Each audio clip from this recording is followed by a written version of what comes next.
Dans cette vidéo, nous allons voir comment il est possible de contrôler dynamiquement le comportement des particules avec la souris. Spécifiquement, nous allons créer une ligne dont les points diffuseront des particules et le mouvement des particules, donc la direction et la vitesse, sera piloté par le mouvement de la souris. Donc allons-y immédiatement et commençons par ajouter notre opérateur particle qui se trouve dans la famille des SOP.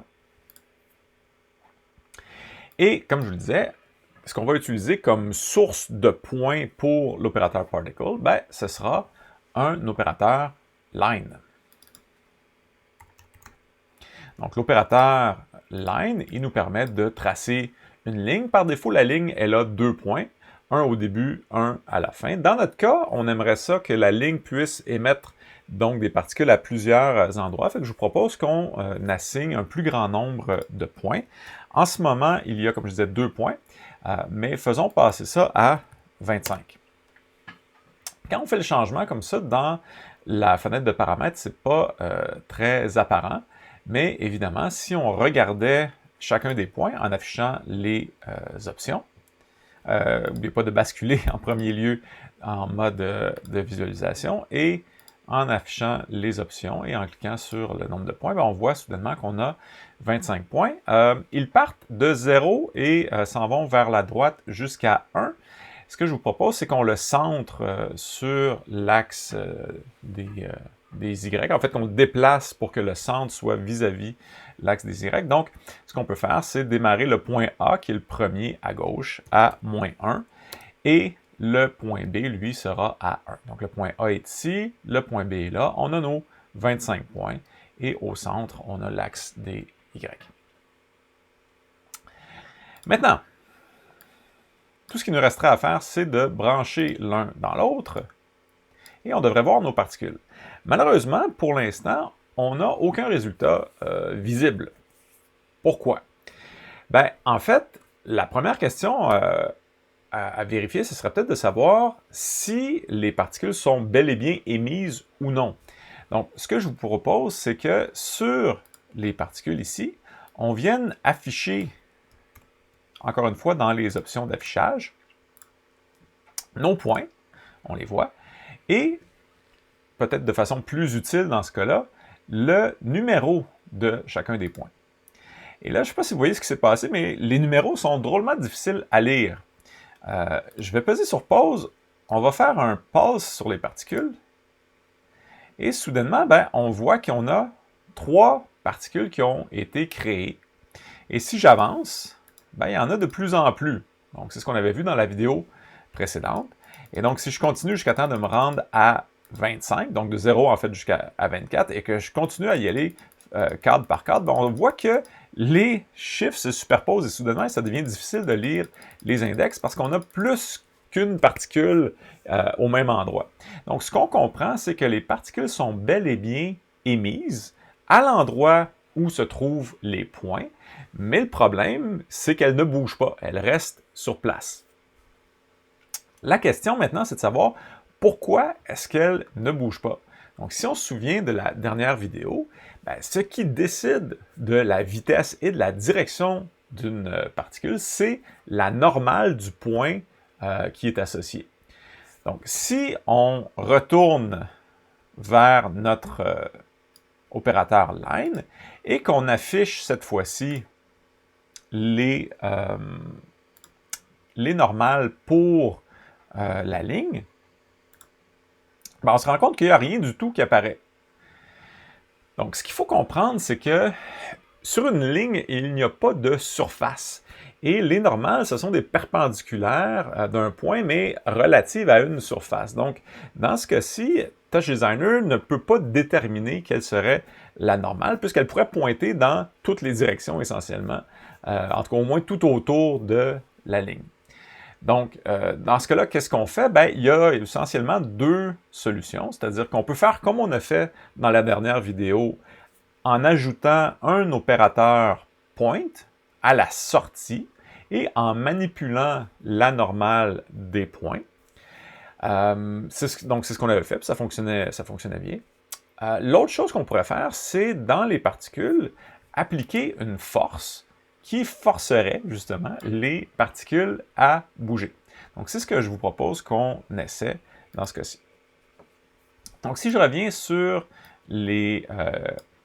l'opérateur particle et que je viens dans la section forces, on a plusieurs options. Et donc, si dans ce cas-ci, j'assigne une force sur l'axe des Y positive, nos particules devraient monter normalement. Donc, je vais essayer de mettre un 1 ici. Et on va peser sur Play. Et vous voyez, les particules, soudainement, se mettent à monter. Donc, nos particules étaient bel et bien émises, elles étaient bel et bien présentes au bon endroit, mais elles n'avaient aucun mouvement parce que notre ligne qui sert de source ne calculait aucune normale pour chacun des points. Donc ça, c'est une excellente nouvelle, ça bouge. Allons-y maintenant avec nos opérateurs de rendu. Donc, si on veut pouvoir afficher le résultat calculé avec texture et autres trucs, on va tout simplement ajouter nos opérateurs de rendu. Donc, je fais ça rapidement. Vous savez aussi maintenant comment.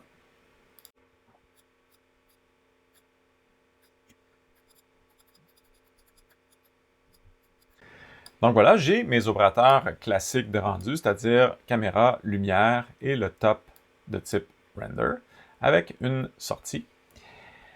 Il nous manque un morceau, c'est-à-dire une géométrie, parce qu'évidemment, pour pouvoir afficher quelque chose en 3D, ça nous prend une géométrie.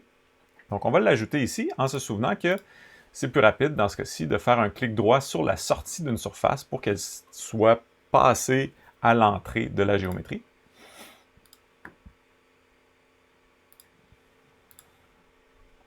Voilà. Oups, je vais tout simplement tasser ça un petit peu. Donc, dorénavant, on devrait avoir un résultat visuel. Ce que je vous propose, c'est qu'on allume sur notre opérateur Out l'affichage, donc en arrière-plan. Et si vous portez attention, c'est difficile un peu à voir, mais il y a effectivement des petites particules qui montent. Question de rendre la chose un peu plus visible, je vous propose qu'on ajoute un fond noir. Donc, on a vu qu'on pouvait utiliser Transform et faire une composition sur du noir. On a vu aussi qu'on pouvait utiliser un autre opérateur qui s'appelle RGB Key, qui aussi est peut-être même plus rapide pour ajouter un fond noir, puisque c'est sa valeur par défaut. Et donc, avec le fond noir, on voit déjà un peu mieux les particules qui partent du centre essentiellement et se déplacent vers le haut. Donc, dans notre cas, ce que j'aimerais qu'on fasse, c'est que les particules partent du bas de l'écran. Donc, on va déplacer un peu la caméra. Et je voudrais aussi qu'elle prenne la largeur de l'écran. Donc, on va faire quelques ajustements. Donc, commençons par la caméra. Si on vient dans la section Transform, si on souhaite donc que les particules commencent en bas, on va tout simplement déplacer la caméra vers le haut. Donc, qui dit vers le haut dit Y, et là, ça va être à nous de valider quelle valeur est appropriée. Donc, si j'augmente à coup de... Oh, 1, c'est peut-être un peu fort, je vais là avec à coup de 0.1. Donc, quelque chose dans ce genre-là, 1.2, ou à peu près. Donc, on est à peu près en bas de l'écran.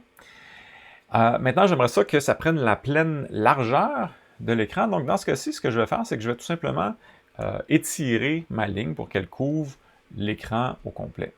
Donc, je reviens dans la ligne et on avait défini une position pour le point complètement à gauche, le point A à -1, et celui complètement à droite à 1. On va tout simplement changer ces chiffres-là pour étirer et que ça couvre l'écran. Donc, encore une fois, clic central, notre échelle de valeur, et je vais diminuer, donc jusqu'à, dans ce coin-là, -2, ça semble bon. Donc, ça risque d'être la même chose de ce côté-ci, j'imagine. Donc, de -2 à 2, on a des particules qui couvrent la pleine largeur de l'écran.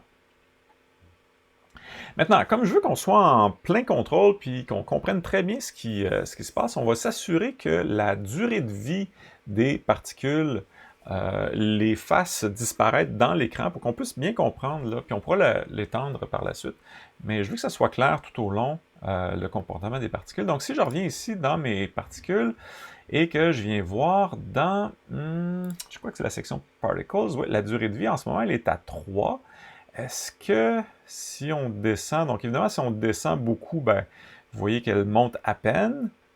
Donc là, on va vouloir aller un petit peu plus que ça. Donc, attendez, je vais y aller par coup de 0.1. 1.6. Oh, là, j'étais un peu trop haut. Je voudrais qu'elle disparaisse à peu près aux 3/4 de l'écran. Donc, je redescends encore. Ah, ça s'en vient. Tiens, autour de 2.5. Donc, on voit qu'elle disparaisse à peu près à cette hauteur-là ici. Peut-être un petit peu plus. 2.6, 2.7. Ah, un peu plus encore.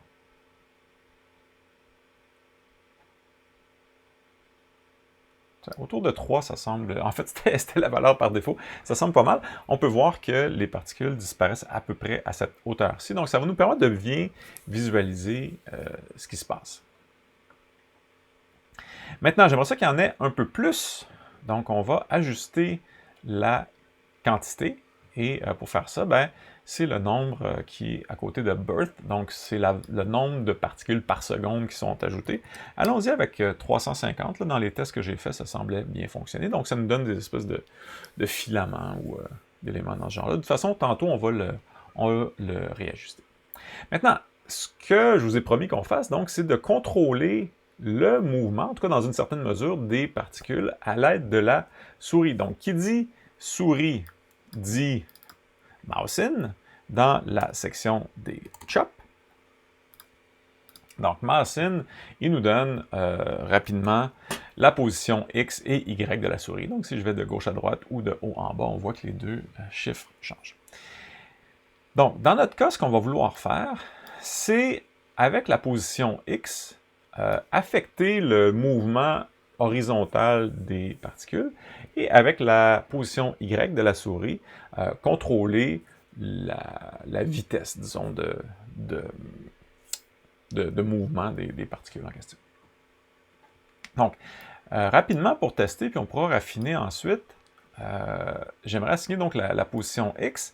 Donc, vous vous souvenez qu'on peut basculer en visualisation, attraper le canal qui nous intéresse et l'apporter sur les particules. Dans ce cas-ci, ce sera quoi? Ben, une force. Donc, ce qu'on voudrait, c'est que notre souris contrôle l'intensité d'une force. Donc, par exemple, si on souhaite que la position X de la souris contrôle la position X des particules, ben, je vais venir ici le déposer dans la première boîte à côté de External Force. Et vous voyez immédiatement ce qui se passe, c'est-à-dire que si je déplace ma souris vers la gauche, ben, les particules vont s'en aller de ce côté-là, et idem si je déplace vers la droite.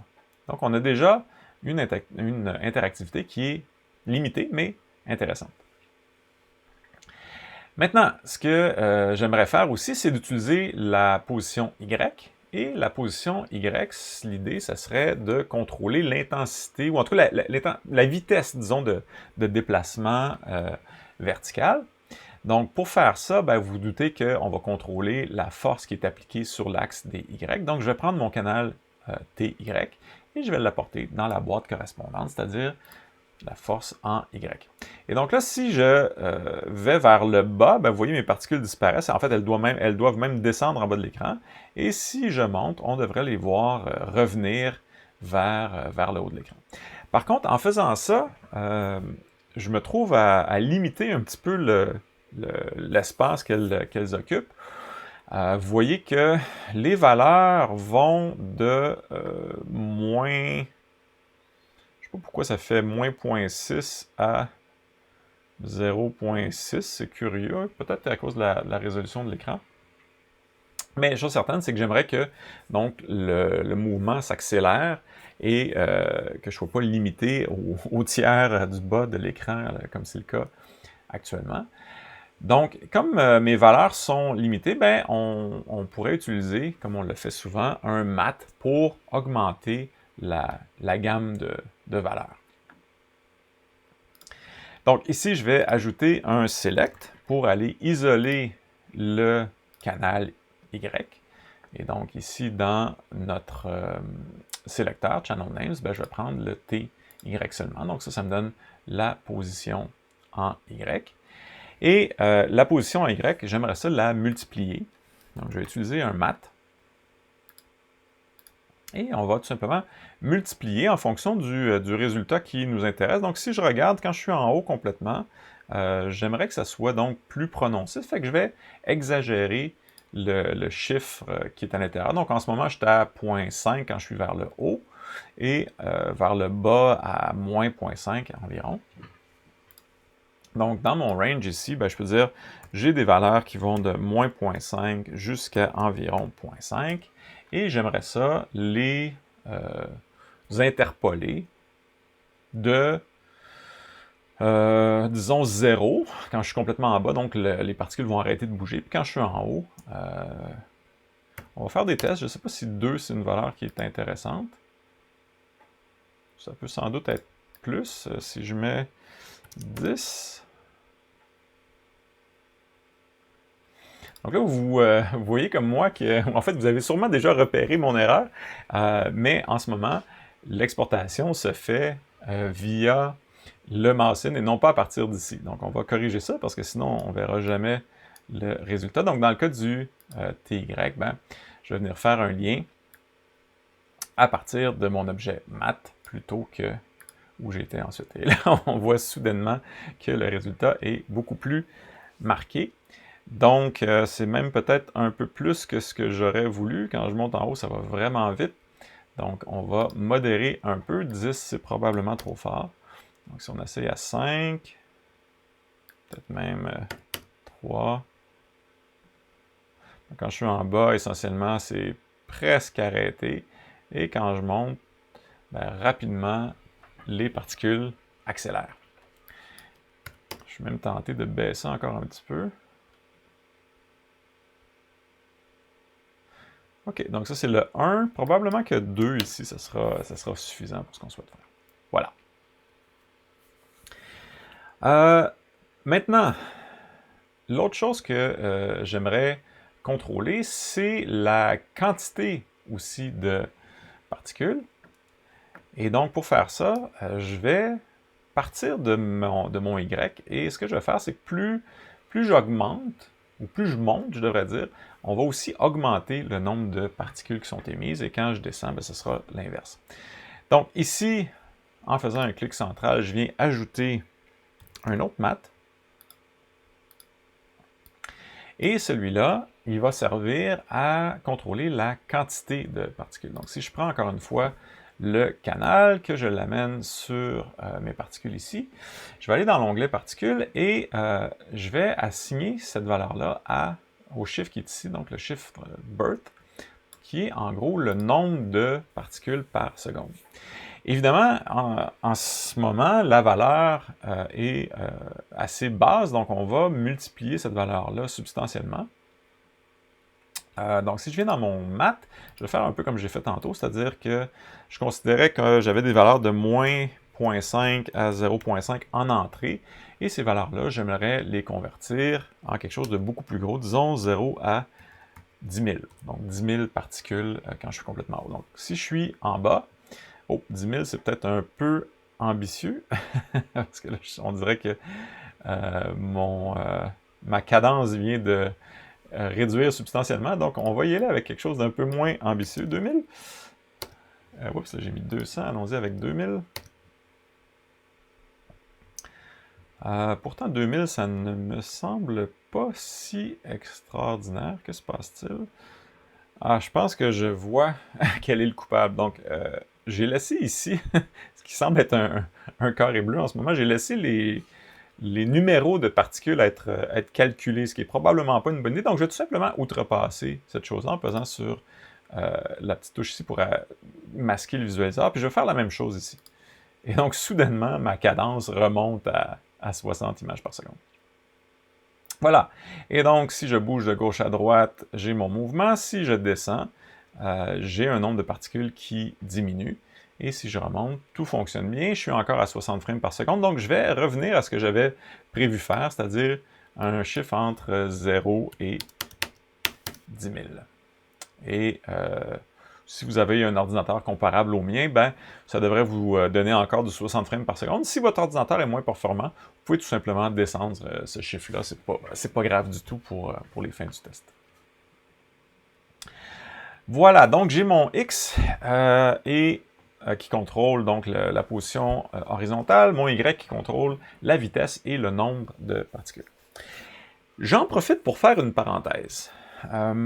J'ai fait rapidement les liens ici et c'est loin d'être idéal. Je vous ai dit dans les vidéos précédentes que c'était généralement mieux de prendre le temps de mettre un nul ou un select avant de faire une exportation, chose que je n'ai pas faite là.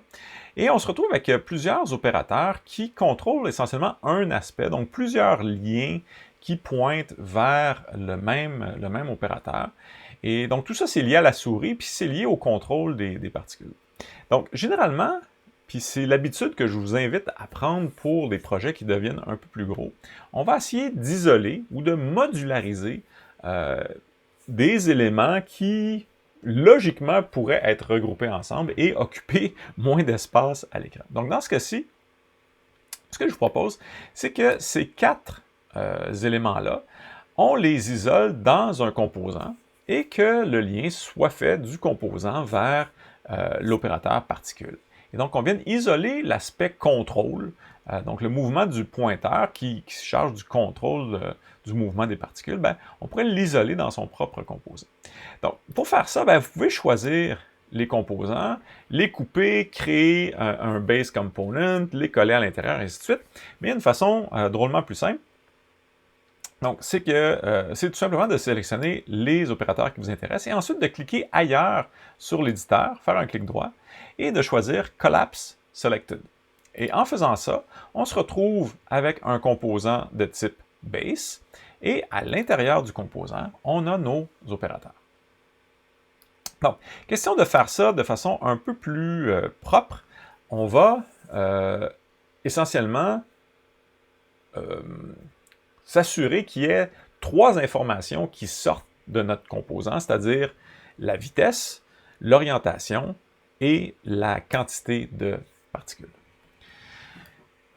Donc, pour faire ça, on va tout simplement reformater ce qu'on a fait. Essentiellement, on change à peu près rien, mais on va tout simplement reformater. Donc, ici, j'avais sélectionné le Y.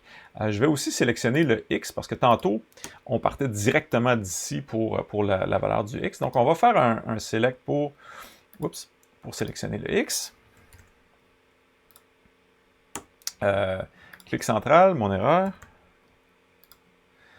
Donc, je vais mettre ça ici. J'aurai mon mon X en haut et mes deux Y qui seront la quantité et la vitesse. Donc, dans mon select ici, ce que je veux faire, c'est ne sélectionner que le X. Donc, il me reste seulement le X. Dans le select ici, ce que je souhaite faire, c'est sélectionner donc le Y. On l'avait déjà fait. Et ensuite, notre chiffre qui est en bas, si je me souviens bien, c'est celui-là, c'était la quantité, donc ça, c'est la vitesse. Donc, ce que je vous propose, c'est qu'on rajoute un select à la suite. Et le select, on va l'utiliser pour renommer, en fait, les données pour qu'on comprenne bien de quoi il est question. Donc, dans ce cas-ci, c'est la vitesse. Oups, mettre un E. Dans le cas de l'opérateur qui est ici, c'était plutôt la quantité de particules. Donc, on va renommer pour utiliser quantité. Tout ça est optionnel, mais ça nous permet de travailler d'une façon plus cohérente, plus propre. Et dans le cas du dernier, ben, ça correspondait tout simplement, et on a déjà le select, donc je pourrais peut-être le mettre directement ici. On a déjà le select dans ce cas-là, et ça correspondait à l'orientation. Tiens, appelons ça comme ça. Donc, j'ai mes trois informations, orientation, quantité, vitesse. Elles sont regroupées à l'intérieur de mon opérateur, de mon composant, je devrais dire. Si je remonte, il n'y a pas de sortie. On n'en a pas nécessairement besoin dans ce cas-là, puisqu'on peut faire un lien directement à partir des opérateurs qui sont à l'intérieur vers la particule. Mais peut-être que ça pourrait être une bonne idée d'avoir des sorties pour pouvoir utiliser ces trois valeurs-là d'orientation, quantité et vitesse et les passer à un autre chop, par exemple. Donc, si on voulait faire ça, bien évidemment, ça serait aussi simple que d'ajouter un out. Et de faire la même chose essentiellement pour les trois valeurs. Et en faisant ça, ben, on se trouve à avoir trois sorties, si je remonte, qui apparaissent sur le composant. Et donc, quand je survole chacun, ben, j'ai out 1, out 2, out 3.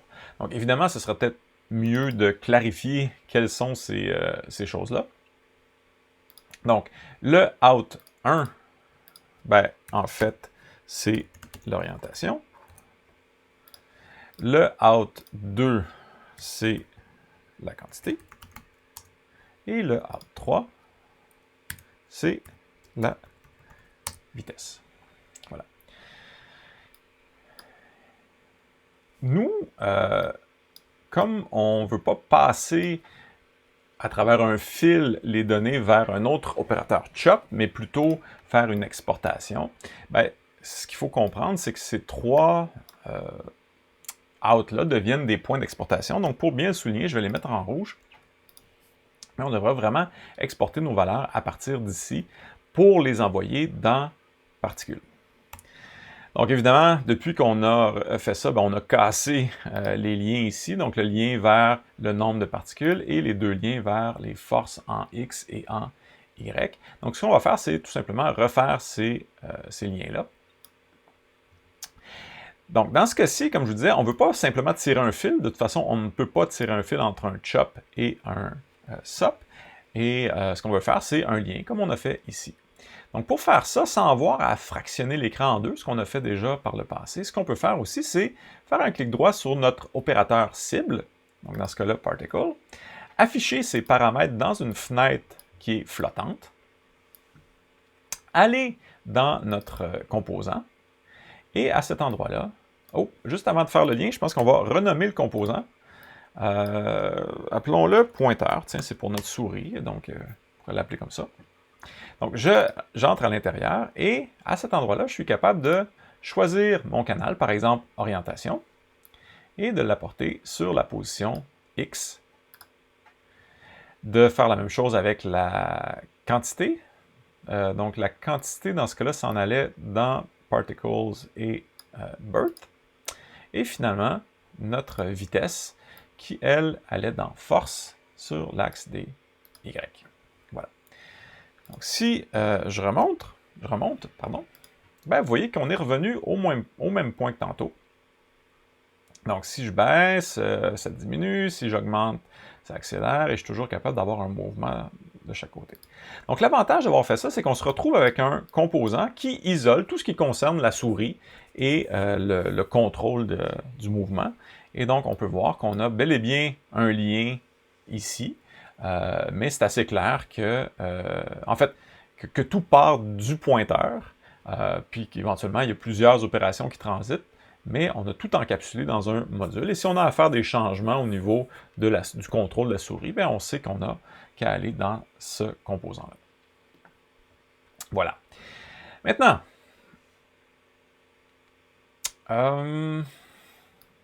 notre mouvement est un peu prévisible, un peu redondant. C'est pas désagréable du point de vue visuel, mais peut-être qu'on pourrait ajouter un peu de variété. Donc, je vous propose qu'on ajoute un peu de turbulence. Et pour faire ça, ben, vous avez vu, on en a parlé dans la dernière vidéo, on a une propriété turbulence et on va tout simplement la contrôler. Je vous propose qu'on utilise un LFO pour faire ça. Donc, on va ajouter un LFO dans la section des chops. Et le LFO, si vous vous souvenez, nous offre différentes options. Donc, par défaut, il calcule un sinus, c'est-à-dire une valeur qui va et vient, mais on pourrait éventuellement utiliser un autre type de mouvement, mais dans ce cas-ci, le sinus convient très bien. Et ce que je vous propose, c'est qu'on utilise cette valeur-là pour contrôler ou pour affecter la valeur de turbulence. Donc, encore une fois, je vais basculer, récupérer le canal, je m'en vais dans les particules et je vais ici contrôler la turbulence sur l'axe des X. Donc, vous voyez qu'immédiatement, il y a un petit mouvement supplémentaire qui a été ajouté. Donc, si j'arrête de bouger la souris, ben, vous voyez qu'il y a une petite vague qui a été ajoutée. Donc, du point de vue visuel, c'est déjà intéressant. Est-ce que c'est exactement le mouvement qu'on veut? Ben, à nous de voir. Dans les options du LFO, on peut contrôler la fréquence. Donc, on pourrait décider, par exemple, de la réduire un petit peu pour qu'elle soit plus lente. On peut contrôler l'amplitude. Donc, est-ce qu'on veut que les mouvements soient très prononcés ou au contraire plus subtils? Donc, je vous laisse choisir ce qui vous convient. Dans mon cas, je vais le mettre autour de 2, disons comme ça. Et une fréquence autour de 0.2. Mais évidemment, si vous voulez quelque chose de plus rapide ou plus lent, ben, à vous de vous amuser. Voilà. Maintenant, une autre chose qui nous permettrait d'avoir un résultat peut-être un peu moins prévisible, ou en tout cas qui a l'air un peu moins informatique, disons ça comme ça, ce serait de modifier la variance dans la durée de vie. Donc, on a tantôt assigné une durée de vie de 3, mais quand la variance est à 0, ce que ça signifie, c'est que toutes les particules, sans exception, meurent après 3. Je présume que c'est des secondes. Est-ce que ça nous le dit ici? Oui, donc c'est bel et bien secondes. Donc par défaut, ici, chaque particule aura une durée de vie de 3 secondes et ensuite disparaît. Mais on peut décider de jouer avec la variance et de faire en sorte que certaines meurent un peu plus vite, d'autres un peu plus tard. Et c'est en contrôlant la variance qu'on va pouvoir faire ça. Donc si je diminue ici pour qu'on voit peut-être un peu mieux le résultat, donc vous voyez que les particules meurent, mais éventuellement pas toutes exactement au même moment. Donc peut-être que je peux même augmenter à 1.5. Je ne sais pas si c'est trop. Bon. Et je redescends ici pour qu'on voit jusqu'où elles vont. Donc, vous voyez que la fin de vie des particules n'est pas toujours pareille. Donc, c'est pas toujours la particule en haut qui meurt en premier. Des fois, il y en a quelques-unes avant qui meurent plus tôt. Et ça nous donne un effet un peu plus organique, comme ça. Voilà. Maintenant, on est toujours en train d'utiliser l'affichage par défaut. Si vous vous souvenez de la dernière vidéo, la particule peut être calculée de 2 façons, c'est-à-dire sous forme d'une ligne, ce qui est le cas actuellement, ou sous la forme d'un point sprite, donc d'une texture qui serait attachée à un point. Et donc, on va choisir le point sprite parce qu'on va utiliser, comme on avait fait dans la vidéo précédente, le matériau point sprite. Donc, en faisant ça, soudainement, c'est plus difficile à voir, mais on va le corriger immédiatement parce qu'on va aller utiliser notre point sprite. Donc, on va aller se créer un matériau de type point sprite. Et vous vous souvenez que pour assigner un matériau à une géométrie, ben, il suffit que de le déposer dessus. On choisit Material et dans ma géométrie, dorénavant, dans la section Render, j'ai le lien vers mon point sprite. Et donc, en faisant ça, soudainement, nos particules sont déjà plus faciles à voir, mais on aimerait sans doute améliorer un peu plus. Donc, ce que je vous propose, c'est qu'on aille chercher une image. Je vais vous mettre le lien dans la description pour récupérer l'image. Il s'agit tout simplement d'un point blanc.